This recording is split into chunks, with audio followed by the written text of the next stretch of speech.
Beaucoup de femmes regardent l'amour, les émotions, les promesses, les attentions, les cadeaux, le romantisme, mais oublient de vérifier les fondations profondes de l'homme avec qui elles veulent construire leur vie. Or, le mariage n'est pas une émotion. Le mariage est une structure. Et une structure fragile finit toujours par s'effondrer. Tu peux aimer un homme très fort et pourtant ne jamais devoir l'épouser. Tu peux être très attaché émotionnellement, mais être totalement incompatible pour une vie stable. Et malheureusement, beaucoup découvrent certaines vérités après le mariage, quand il est déjà difficile de repartir. Avant de continuer, je suis Évariste Fopoussi, coach en dynamique relationnelle de couple. Et aujourd'hui, je vais parler avec toi d'un sujet extrêmement sérieux, parce qu'un mariage peut soit élever toute une vie, soit détruire silencieusement des années de paix, de mental et même d'énergie et de destinée.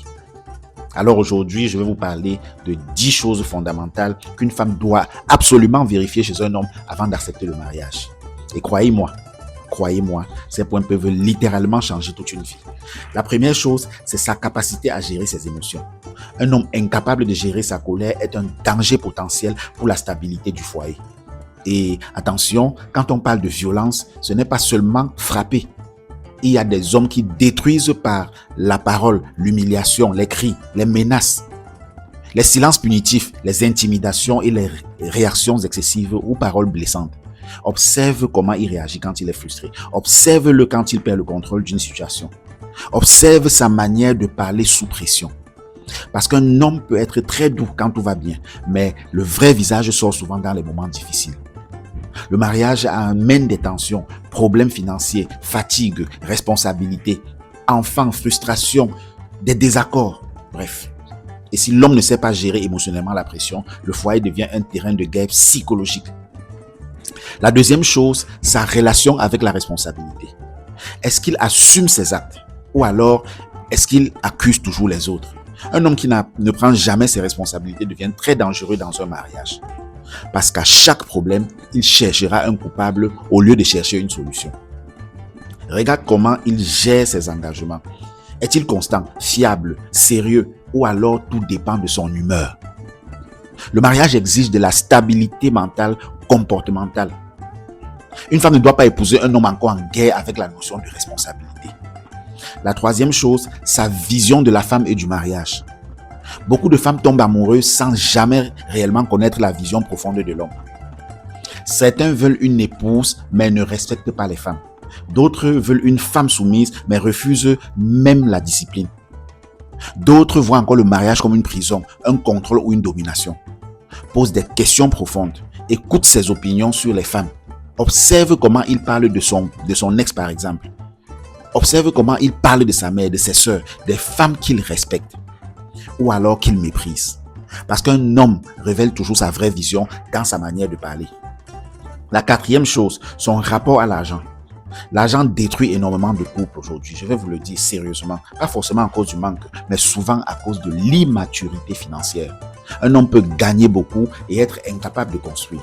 Un autre peut gagner très peu, mais savoir parfaitement organiser, évoluer et sécuriser son foyer.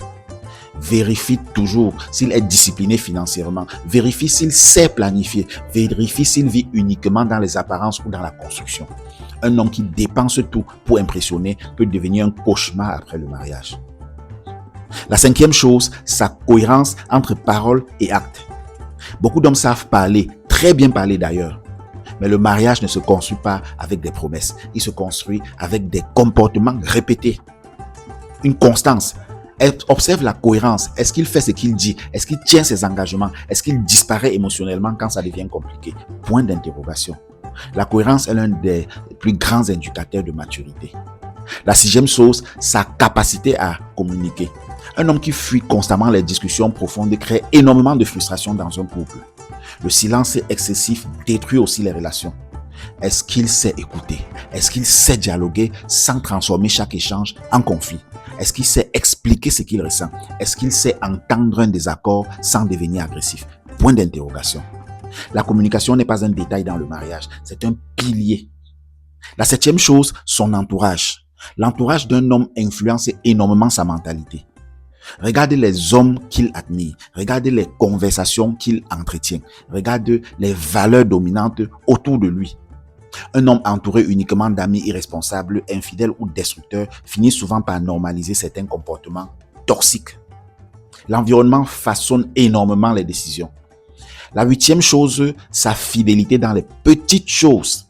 Avant même de parler d'infidélité physique, regarde son rapport à l'honnêteté. Est-ce qu'il ment souvent? Est-ce qu'il cache souvent des choses inutiles? Manipule-t-il souvent certaines vérités? Change-t-il souvent de version constamment? Point d'interrogation. Parce qu'un homme qui trahit la confiance dans les petites choses finit souvent par la trahir dans les grandes. Littéralement, c'est ça.